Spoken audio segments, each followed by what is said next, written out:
कहते हैं कठिन परिस्थिति में कुछ अलग सोचना चाहिए। तो आइए ऐसी ही एक कहानी मैं आपको सुनाती हूँ। एक छोटे शहर में एक व्यवसायी रहता था। उसने बहुत बड़ी राशि एक व्यापारी से उधार ले रखा था। व्यापारी का नाम सुखदेव था। वह थोड़ा बूढ़ा और बदसूरत दिखता था। बहुत दिन हो गए व्यवसायी उधार चुकता न कर पाया। व्यवसायी के द्वारा उधार चुकता न कर पाने की वजह से व्यापारी सुखदेव ने एक सौदा पेश किया कि अगर व्यवसायी की बेटी व्यापारी सुखदेव से शादी कर लेती है तो वह उधार माफ कर देगा।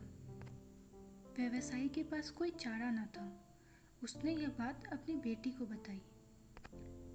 बेटी ने साफ इनकार कर दिया, लेकिन पिता को लाचार देख वह जैसे तैसे राजी हुई। बेटी ने व्यापारी से विनती की उधार माफ कर देने को। फिर व्यापारी ने उसके सामने एक प्रस्ताव पेश किया कि वह 2 पत्थर, एक काला एक सफेद, 2 थैले में रखेगा और व्यापारी की बेटी को एक पत्थर निकालना होगा। अगर काला पत्थर निकला तो कर्ज माफ होगा, लेकिन बेटी को शादी भी करनी पड़ेगी। और अगर सफेद पत्थर निकला तो बगैर शादी किए ही कर्ज माफ कर देगा। व्यवसायी की बेटी इसके लिए राजी हो गई। सुखदेव 2 पत्थर बैग में रख दिया। व्यवसायी की बेटी ने देखा कि व्यापारी सुखदेव ने तो दोनों काले पत्थर ही उठाए हैं और बैग में रख दिए। फिर व्यापारी सुखदेव ने व्यवसायी की बेटी से कहा, एक कंकड़ निकालो बैग से। व्यवसायी की बेटी ने बड़ी सूझबूझ से पत्थर निकालते हुए बिना किसी के देखे एक पत्थर अन्य पत्थरों के बीच जमीन पे गिरा दिया। सब परेशान हो गए। अब कैसे मालूम चलेगा कि कौन सा पत्थर उसने निकाला था।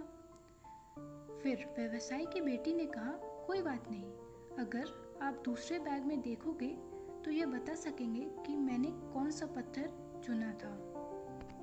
व्यापारी ने दूसरे बैग में देखा तो काला पत्थर ही था। व्यापारी ने सोचा कि मेरी चोरी पकड़ी ना जाए, इसलिए मैं कुछ ना बताऊं। और इस तरह व्यवसायी की बेटी की सूझबूझ की वजह से व्यवसायी का उधार भी माफ हो गया और उसने शादी भी ना की। इससे यह शिक्षा मिलती है कि कठिन से कठिन परिस्थितियों में भी बिना घबराए और सूझबूझ से कठिन परिस्थिति आसान हो जाती है। और सदा याद रखो, कभी हार मत मानो, क्योंकि एक पल में खेल बदल सकता है और आप जीत सकते हैं।